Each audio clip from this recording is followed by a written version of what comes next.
Well, my girlfriend never told me she ain't satisfied. Hello and welcome to Vitamins for Breakfast. If you are new here, hello, and if you are not new, welcome back.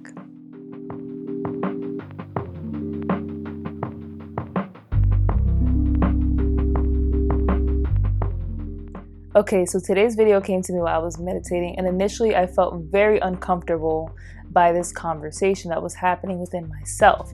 But I knew that if I felt uncomfortable, I couldn't be the only one who felt uncomfortable when it comes to opening up about Sex. After diving deeper into this thought, I realized that the discomfort that we feel is really rooted in a lack of honesty when it comes to talking about sex. And this is both an individual issue and a collective issue, which is something that I will be unraveling in this video. I do want to preface that this video will be focusing on heterosexual relationships between cis men and cis women. However, this conversation can be helpful for everyone. When it comes to sex in Western society, men tend to have less of an issue expressing their sexual experiences, especially to each other. In most cases, when discussed to each other, it's often in a toxic manner, almost treating it like a man's sport, often believing that because they carry the necessary tool or magic stick, that sex will automatically be a satisfying experience for both partners. However, according to the National Survey of Sexual Health and Behavior, 91% of men report experiencing an orgasm during sex, whereas 64% of women report the same. Now, there can be a range of reasons why women are having a hard time reaching an orgasm during sex.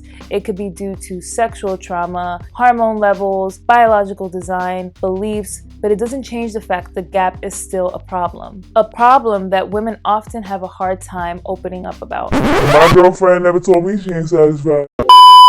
Well, let me be the first to tell you that it is very possible that she isn't satisfied and she's just having a hard time telling you. And there could be a few reasons why women are having a difficult time being honest when it comes to talking about sex. 1. Women are generationally taught to be more reserved, and this is reinforced in so many areas of our lives, whether it be in the workplace, whether it be in a school setting, whether it be in the media, and sex is no different. It's yet another area where freedom of expression feels alien to women. 2. Women are taught to be kind even if it's at their own expense. Time and time again, I have friends who tell me how great their partner is in bed while they're together, but after they break up, they open up about how terrible their sex lives was, and they didn't want to say anything in fear of hurting their partner's feelings. The fear of hurting a man's ego makes some women retreat from expressing how they truly feel about their sex lives. 3. Women are also affected by the cultural taboos around sex. Oftentimes in Latino households, sex is not spoken of at all, and if it is, it's simply just the mechanics of it. Man and woman come together and have a baby. However, pleasure, health, and communication with your partner is not discussed. So it's safe to say that culture, religion, society, and generational beliefs all play a role in how we are taught about sex and how we talk about sex, especially for women. This is why it may be easier for women to fake it than to step into the unknown. I will say that today women are becoming more and more vocal about sex and their desires. With the access to information and social media, women are finding welcoming communities that allow them to open up about how they feel when it comes to sex. With that is also a rise of toxic femininity. We now have women who are promoting that they don't catch feelings, they just cash checks, and that men are simply meant to be used. And if this is something that resonates with you, by all means, live your life how you see fit. But I do want you to make sure you know why you are engaging in this lifestyle. A lot of times our actions are merely just a reaction to being rejected, feeling hurt, or just fear. It is important that we address the core of our feelings before we decide to act. I do want to add that men are also affected generationally, culturally, and socially. Men are taught to believe that they are less of a man if they are not pleasing their partner. This is why men worry about size and durability, not knowing that that alone doesn't make you great in bed. There are women that admit that it's not size that they really care about, but rather the emotion of the ocean. And what truly matters most is taking the time to get to know your partner in that setting. Porn is also to blame for the distortion both men and women experience when engaging in sex. It has really set the stage for what sex should look like. And although actors admit how fake the entire exchange can be, many of us have the images of porn programmed in our mind as the guide to sex.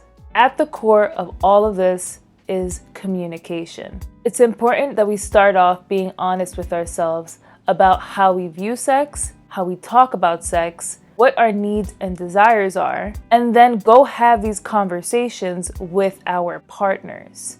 Not your friends, not your colleagues, Your partner. I find it baffling that we can talk to a friend for hours about our sex lives, but when it comes to having these conversations with our partner, we tend to choke up and feel uncomfortable. In reality, the hardest part is already out of the way. This person is already seeing you naked in your most vulnerable state, so having these conversations shouldn't be as hard. If you are having a hard time opening up, this could be more of a sign of a lack of trust in your partner. Never fear a person's reaction to your thoughts and feelings, because it serves more as information on whether or not you should even be with this person. This applies to men as well. I know there are some men who would like to open up about their issues around sex, whether that be their insecurities, their perspectives, their desires, but in fear of a negative reaction, choose to retreat.